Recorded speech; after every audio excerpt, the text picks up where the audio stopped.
Hello students, welcome to online study 24/7। Bihar state philosophy, SLST ফিলোসফির জন্য যারা অনলাইন ক্লাস এবং সপ্তাহে 2 দিন মক টেস্টের জন্য ইন্টারেস্টেড তারা কিন্তু ভিডিওর নিচে দেওয়া নাম্বার অবশ্যই যোগাযোগ করো।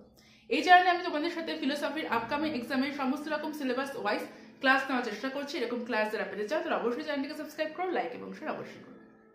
দেখো, তোমরা আমাকে অনেকে জিজ্ঞেস করেছিলে যে বিপিএসসির যে মেইন যে এক্সামটা হবে সেখানে কত ভ্যাকেন্সি রয়েছে এবার, সেই বিষয়ে আজকে আমি আলোচনা করবো। এছাড়াও একটা খুব ইম্পর্টেন্ট যে বিষয় যে তোমরা 1 মাস তোমাদের হাতে আর সময় রয়েছে বিপিএসসি অর্থাৎ বিহার স্টেটের জন্য এবং তোমাদের এসএলএসটির জন্য, ডাব্লিউবি মাদ্রাসার জন্য। তো তোমরা কোনটার ওপর বেশি ফোকাস করবে, তো এই সমস্ত বিষয় নিয়ে আজকের ভিডিওটা আমি আলোচনা করবো। তাই ভিডিওটা স্কিপ না করে অবশ্যই পুরোটা দেখো।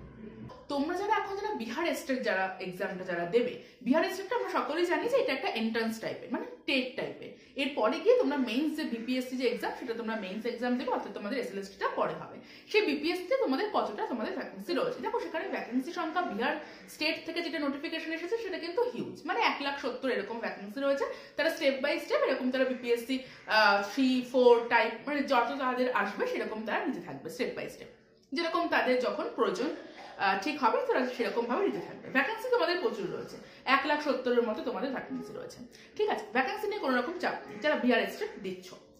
এবার যেটা প্রশ্ন, যারা আমরা এই স্টেট থেকে দিচ্ছি, দেখো বিহার স্টেট থেকে যারা দিচ্ছে তাদের জন্য তো এটা ভীষণই একটা ভালো খবর, কোনো রকম সমস্যা নেই তাদের, কারণ তাদের সমানই তাদের স্টেপ বাই স্টেপ এক্সাম হচ্ছে। সেই এক্সাম যখন তাদের হচ্ছে তারা সেরকম ভাবে নিয়োগ পদ্ধতি হচ্ছে। কিন্তু আমি বলতে চাইছি যারা আদার স্টেট থেকে দিচ্ছ, যারা ওয়েস্ট বেঙ্গল থেকে দিচ্ছ বা যারা অন্য যারা স্টেট থেকে দিচ্ছ, তাদের ক্ষেত্রে কতটা হচ্ছে সেটা কতটা মূল্যবান, এটা একটা ভাবনার বিষয়। স্টেট থেকে তো অবশ্যই তোমরা এক্সামটা দিতে তো পারবে, সে বিষয়ে কোনো রকম সন্দেহ নেই। দেখো, এখন তোমাদের সামনে যারা ওয়েস্ট বেঙ্গল থেকে যারা বিলং করছে, তাদের তোমাদের সামনে কি রয়েছে, তোমাদের সামনে এসএলএসটি দুটো এক্সাম রয়েছে, মানে একটা মাদ্রাসা রয়েছে আর তোমরা যারা বিহার স্টেট ফিল করেছো তাদের জন্য বিহার স্টেট রয়েছে। এবার একটা প্রশ্ন হতে পারে যে কোনটাতে বেশি ফোকাস করবেন। দেখো, ফোকাস কোনটাতে করবে, যেহেতু দুটো পরীক্ষা তোমাদের মার্চে, কারণ যেটা বিপিএসসি যেটা মানে তোমাদের বিহার স্টেট সেটা যেহেতু মার্চেই হবে, আর তোমাদের এসএলএসটির ডেট তোমাদের চলে এসেছে 3 মার্চ, তাহলে দুটোই পরীক্ষায় যখন মার্চে তোমরা দুটো পরীক্ষায় দেবে। কিন্তু আমি বলবো যদি তোমাদের ফোকাস করতে হয়, আমি ওয়েস্ট বেঙ্গল স্টুডেন্টদের জন্য বলছি, ওয়েস্ট বেঙ্গল স্টুডেন্টদের যদি তোমাদের ফোকাস করতে হয় এসএলএসটির বিষয়, তোমরা তাহলে অবশ্যই মাদ্রাসার ওপর ফোকাসটা করো। কেন বলছি, কারণ দেখো মাদ্রাসা যে এক্সামটা সেটা এবার যে এক্সামটা হবে, দেখো তোমরা মাদ্রাসা এক্সামটা তোমরা এখন 90 মার্কসের যে এক্সামটা তোমরা দেবে, সেই 90টা তোমাদের যে কোশ্চেনটা থাকবে শুধুমাত্র তোমাদের সাবজেক্টের ওপর, তোমরা সেটাতে যদি তোমরা কোয়ালিফাই করতে পারো, শুধু 10 মার্কসের তোমাদের ইন্টারভিউ রয়েছে, ব্যাস তারপরে কিন্তু তোমাদের অ্যাকচুয়াল জয়নিং কিন্তু হবে। প্রসেস অনুযায়ী কথা বলছি, যে প্রসেসটার কথা বলা হচ্ছে।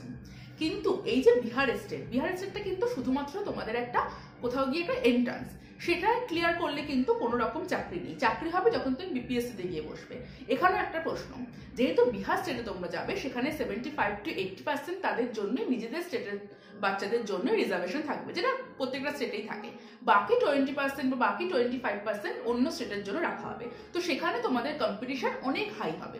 কিন্তু যখন তোমরা নিজেদের স্টেটে যখন তোমরা দিচ্ছ, মানে তোমরা যখন তোমরা ডাব্লিউবি এমএসসি যখন তোমরা দেবে, এসএলএসটি, হ্যাঁ তোমাদের ডাব্লিউবি এমএসসি ক্ষেত্রে তোমরা এখানে বলতেই পারো যে সিট সংখ্যাটা অনেকটাই কম রয়েছে মাদ্রাসার ক্ষেত্রে। সিট সংখ্যা কম থাকলেও এখানে পুরোটার মধ্যে শুধু তোমরাই থাকবে, এই স্টেটেরই ভাগ থাকবে। ঠিক আছে, তো যেটা বিহার স্টেটে গিয়ে তোমাদের 20%, এটা অনেক সব কম, কারণ অন্য স্টেটের লোকদের তারা অনেক পরে তারা প্রায়োরিটি দেবে, এটা প্রত্যেকটা স্টেটের ক্ষেত্রেই। তো সেক্ষেত্রে আমার মনে হয় যারা এসএলএসটির জন্য বিগত অনেক বছর ধরে যারা খাটছো, যারা এসএলএসটির জন্যই তাদের মূল, যাদের প্রায়োরিটি আমাদের এসএলএসটি, আমাদের টিচার, যাদের মূল প্রায়োরিটি এটা, আমার মনে হয় তাদেরকে সবকিছু ছেড়ে প্রথমে মাদ্রাসার জন্যই পুরোপুরি খেয়াল রাখা উচিত। এবার দেখো, সাবজেক্ট বেসিস যদি আমি বলি, সেখানে আমি যেমন ফিলোসফি নিয়ে আলোচনা করছি, এবং যে কোনো সাবজেক্ট, বেঙ্গলি বলো, ফিলোসফি বলো, ফিজিক্স বলো, কেমিস্ট্রি বলো, সিলেবাস এসএলএসটির প্রত্যেকটারই এক, শুধু কম আর বেশি। যেরকম বিহার স্টেটের যদি ফিলোসফির সিলেবাস দেখা যায় সেটা অনেকটাই বেশি, আর আমাদের মাদ্রাসা সিলেবাসটা অনেকটাই কম। তো সেক্ষেত্রে একটা বিষয় পড়তে থাকলে সেটা তোমরা মার্চে দুটো এক্সাম তোমরা দিতে পারবে। কিন্তু এটা ফোকাসেরও বিষয় থাকে, যে এরকম যেন কখনো না হয়। আমি জাস্ট তোমাদের এটা ক্লিয়ার করতে চাইছি যে এরকম যেন না হয় যে মাদ্রাসা যদি না হয়, না হলো আমরা বিহার স্টেটটা খুব ভালো করে করবো, সেটা যেন না হয়। ফার্স্ট তোমরা প্রায়োরিটি, ওয়েস্ট বেঙ্গলের স্টুডেন্টরা তারা কিন্তু ফার্স্ট প্রায়োরিটি মাদ্রাসাকেই রেখো, কারণ এটা তোমাদের নিজেদের স্টেটের হচ্ছে। দেন তোমরা বিহার স্টেটটা করো, দুটোতেই সমানভাবে তোমরা তৈরি থাকো, দুটোতেই সমানভাবে প্রিপারেশন নিয়ে এক্সাম দাও। বাট আমি বলছি ফোকাসের ক্ষেত্রে, ফোকাস যেন এসএলএসটির জন্য অনেকটাই বেশি থাকে, যেটা যেন নিজেদের স্টেটের একটা ব্যাপার থাকে। এই বিষয়টা আমাকে অনেকেই জিজ্ঞেস করছিল, তাই আমি এই বিষয়টা তোমাদের কাছে ক্লিয়ার করলাম, যেটা আমার, যেটা সম্পূর্ণভাবে মত, এটা আমার মত। আমি যদি স্টুডেন্ট হই, আমি তাহলে এসএলএসটিটাতে বেশি ফোকাস করব, তারপর আমি বিহার স্টেটটা আসবো। দুটোর জন্য প্রিপারেশন সমান থাকবে, কিন্তু আমি এরকম ভাবনা নিয়ে যাবো না যে না এসএলএসটি যদি নাও হয় ওকে বিহার স্টেট আমার জন্য আছে। না, বিহার স্টেটটা বিহার স্টুডেন্টের জন্য অনেক বেশি কার্যকরী হবে, যতটা বেশি কার্যকরী হবে তোমাদের অন্যান্য স্টেটের জন্য। যেমন এসএলএসটিটা তোমাদের জন্য অনেক বেশি কার্যকরী হবে যারা ওয়েস্ট বেঙ্গল বোর্ডের আছো। আশা করি আমি আমার মতটা তোমাদের বোঝাতে পারলাম যে কোন বেসিসটাকে তোমরা, কোন এক্সামটাকে তোমরা বেশি প্রায়োরিটি দেবে। বাকিটা অবশ্যই তোমাদের ওপর, যার যেটা পছন্দের যে জায়গা, পছন্দের যে এক্সাম, অবশ্যই সেটা তার উপর নির্ভর করছে। তাহলে প্রিপারেশন খুব ভালোভাবে নাও, যেন প্রত্যেকটা পরীক্ষা তোমাদের খুব ভালো হয়, সেই শুভকামনাই রইল। দেখা হচ্ছে নেক্সট ভিডিওতে। টাটা।